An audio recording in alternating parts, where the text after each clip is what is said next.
Bonjour à tous et bienvenue dans ce nouvel épisode de Vivez la Vendée. Aujourd'hui, on va parler patrimoine car c'est ce week-end les journées européennes du patrimoine. Et pour l'occasion, nous nous sommes rendus à Benay à la rencontre d'un tailleur de pierre. Est-ce que vous pouvez nous expliquer un peu ce qu'on va pouvoir faire ici à Benay lors de ce week-end ?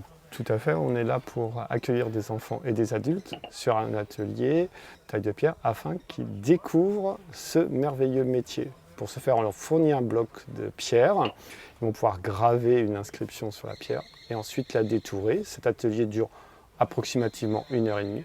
L'objectif, c'est de découvrir la taille de pierre, la motricité et le plaisir de tailler la pierre.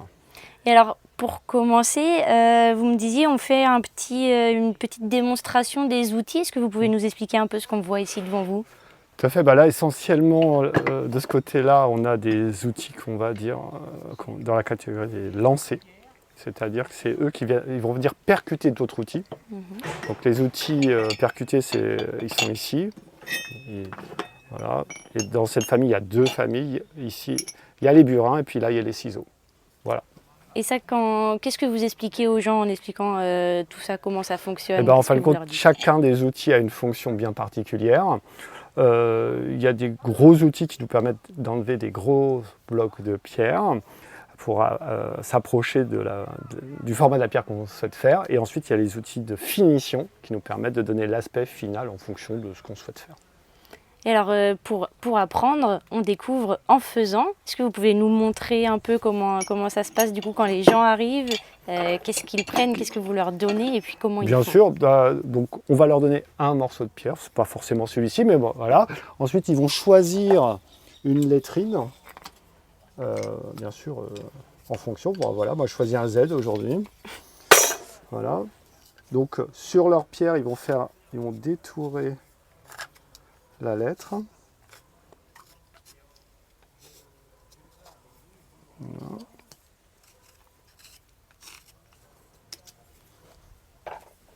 Et ensuite, avec des outils, donc on va leur prêter un burin et une massette. Ils vont venir ôter la matière autour. Donc on leur demande de ne pas s'approcher trop près du trait. Bon, l'exercice de contour dure à peu près une demi-heure, trois quarts d'heure. Et à la fin, on va leur dire de se rapprocher. Et là, on va les assister de telle façon que la lettre elle soit vraiment bien détourée. Qu'est-ce que ça fait travailler justement le fait d'apprendre à faire ça ? Il y a déjà la patience, la motricité. Et puis, il y a aussi le challenge, parce que l'atelier, c'est maximum une dizaine de personnes. Donc, il y a les petits copains à côté. Et un petit peu, ils se regardent et tout. Et puis, ils se disent, allez, moi, j'ai pas avancé, c'est pas bien. Donc, on les aide, parce que chaque pierre est différente, il y a une dureté différente. Donc, il y a des fois, il peut y avoir aussi des petits morceaux de fossiles qui pénalisent certains participants. Pour ce faire, on est là pour les assister. Et vous me disiez, faut pas forcément l'avoir fait plein de fois pour être bon. Des fois, ça vient tout seul. Exactement. En fin de compte, le but, c'est que les enfants, même s'ils ont des appréhensions, on leur montre que c'est faisable. Après, ils se lancent. Il y en a qui réussissent très bien, il y en a moins bien. Mais voilà. Mais il y a même des personnes qui n'ont jamais taillé et qui arrivent très très bien. Donc, il n'y a pas de difficulté, logiquement. Et alors, pour un peu plus comprendre à quoi ça sert de tailler des pierres, il y a un petit jeu explicatif aussi. Oui. Donc ça, c'est un jeu ludique pour les enfants. Les voûtes, on en voit partout dans les églises, dans les monuments. Et donc là, on explique par ce montage qu'une voûte, c'est rudimentaire. Ce sont des blocs taillés avec un certain angle. Et quand on applique une pression ici, elle ne s'écroule pas, puisqu'elle est contenue par les deux murs des extrémités. Et alors du coup, c'est quoi le lien entre ce que vous venez d'expliquer et la taille de pierre, l'animation globale ? Alors en fin de compte, ce petit atelier, il met en scène la facilité de créer ces blocs-là. On en fait un certain nombre et avec cet objet répétitif, on est capable de monter une voûte. Et sur ce site, ce monument historique, il y a énormément de voûtes de ce type. C'est pour ça que vous êtes... c'est le lien avec les C'est journées le du lien, patrimoine. exactement, voilà. Ok. Et alors, le thème des journées européennes du patrimoine cette année aussi, c'est la transmission, le patrimoine vivant. Est-ce que c'était important pour vous aussi de rentrer dans ce thème-là? Effectivement, le métier de tailleur de pierre, c'est quand même un métier de niche. Il y a de moins en moins de tailleurs de pierre. Et donc, ma présence ici avec mon camarade exposant, c'est de transmettre le nom des outils, à quoi ils servent, pour trouver d'éventuels futurs passionnés. Et le fait de le faire via une animation, vous pensez que c'est plus attractif aussi? Ça permet de dynamiser le site, de changer les animations, de faire venir de nouveaux visiteurs et qui pourraient peut-être venir grossir l'association. Alors si jamais quelqu'un vient et a envie d'en faire son métier, que ce soit un enfant ou un adulte, quels conseils on lui donne? Qu'est-ce qu'il faut faire pour être tailleur de pierre?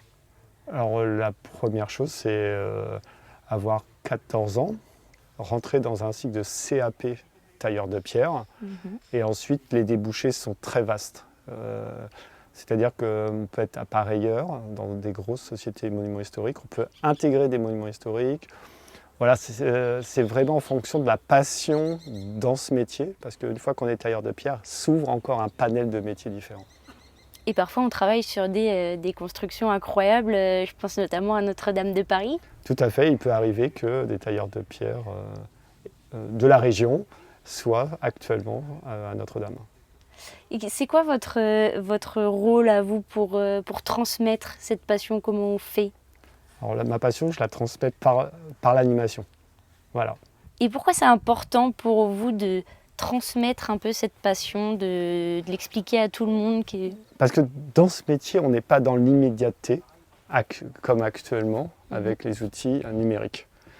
Le tailleur de pierre, c'est une pierre qui arrive, de carrière, qui n'a pas de forme. Et comme on l'a vu précédemment, il faut tailler un claveau, des claveaux, un parpaing. Et on est maître de notre temps. Et c'est notre travail manuel et la durée de notre travail qui va former. Et donc, on a le plaisir de le voir se construire. C'est un vrai plaisir de faire soi-même. Exactement. Vivez la Vendée, c'est fini pour aujourd'hui. Si vous souhaitez en apprendre un peu plus sur la taille des pierres, ça se passe donc ce week-end à Benay. Et en attendant, on va se quitter sur une petite démonstration.